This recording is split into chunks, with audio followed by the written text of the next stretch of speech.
to another episode of The Other Half. My name is Cache, and I'm your host for today. Our discussion on episode 4 is genocide.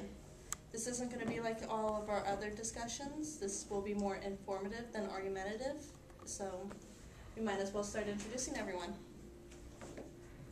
I'm Andrew. Look at the camera. I'm Andrew.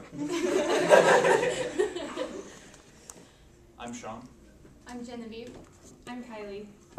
Tia. Tatiana. John. Marissa. And who would like to start on what is genocide? Genocide is defined as the systematic destruction of an entire group, which could be a race, nation, ethnicity, or religion, sorry about that, by killing members, causing seriously bodily or mental harm to members, deliberately inflicting on the group conditions of life to bring about the group's physical destruction, whole or part, imposing measures intended to prevent births within the group, and or forcibly transferring children of the group to another group. It is a crime under international law, which is punishable by a trial in the form of a tribunal of the state where the crime was committed or international tribunal. Okay, so to put that into lay terms. Yeah, we need to put that in lay terms. Thank you. Genocide is isolating a group, and it's through a series of processes, just trying to destroy them physically or emotionally or etc., including stealing children and transplanting them to another group. Yes. Okay, and according to international law, it is illegal. Yeah. It's illegal, yes. Everyone. Yeah, it's Lay very terms. illegal. Okay. It's a very systematic process that goes on. And it doesn't have to be the entire group that's exterminated, just at least part of a group, a mass number. They'll mostly take out women so that they can't reproduce. Yeah. Right. Okay. So women are some of the most affected by genocide. And like Tia said, they'll start actually sterilizing large groups of people as well. Goody. So they cannot reproduce. And I think also a key part is that it's not the amount of death that's perpetrated as much as the intent of the perpetrators that defines what genocide is. Like we could have 5 people killed, but if the people who are trying to kill those people have an intent to kill that specific group and continue onward, that's an intent of genocide, and intent is the key part. Exactly. It's not about the number, it's the intent, like Sean said. A lot of discussion is based on, there's always this confusion on between civil war and genocide. A lot of people and a lot of perpetrators of genocide will disguise their genocidal acts as a result of war. Oh, we're dealing with a war right now, and that's just part of the tragedies that come with war.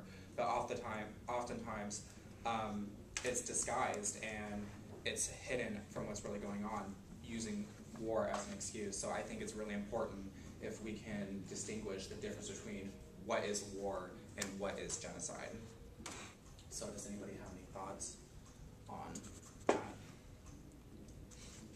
I haven't made up my mind, honestly, about the difference between war and genocide because I think it's almost splitting hairs.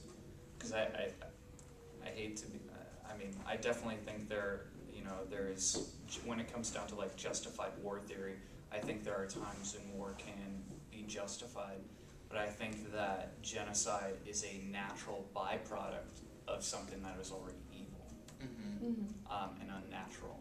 So I don't know, I struggle with the idea of whether or not genocide and war can necessarily be separated. Well, let's simplify it. A civil war, any kind of war, is 2 even sides battling each other, whereas genocide is one side that's targeting and harming a weaker group, a group that's basically defenseless because that's how they become exterminated. And they're not going to war over resources or economic reasons or anything like that. They're going to plainly just kill them because of who they are. Like, genocide, I think you couldn't say that any genocide is not war, but there are plenty of wars that you could say that didn't include any kind of genocide. Well, I think what he was trying to say is that, like, once you go to war, you start to find reasons to hate the group that you're at war with, whether the war was started over economy or resources or whatever.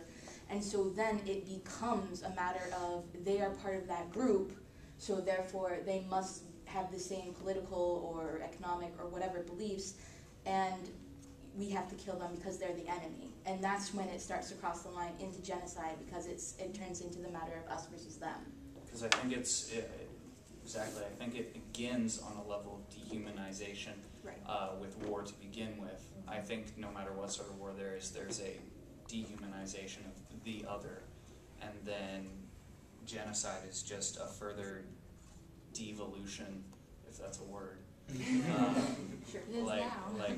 devolution of that, because it just takes because I think you can look at, whether it be the Holocaust, that started out of, Germany being unfairly dealt with and them having economic hardship, and then them blaming that on the Jews, and then them creating the unmentionables or the unwanted, and creating a final solution based off of dehumanizing. So I think it's blaming all definitely their problems on Yeah. them. yeah. Yeah. And I think that starts with economics too.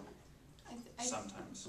Yeah, I think that's why it's so hard to prove if it's genocide or not, because there is that fine line, and you don't know when it becomes like a war becomes a genocide, or like the attention switches from just being the other side to we're going to kill this entire group to get more power over More access, yeah. Yeah. To me, genocide is more of on a focus of exploitation rather than ideological clash.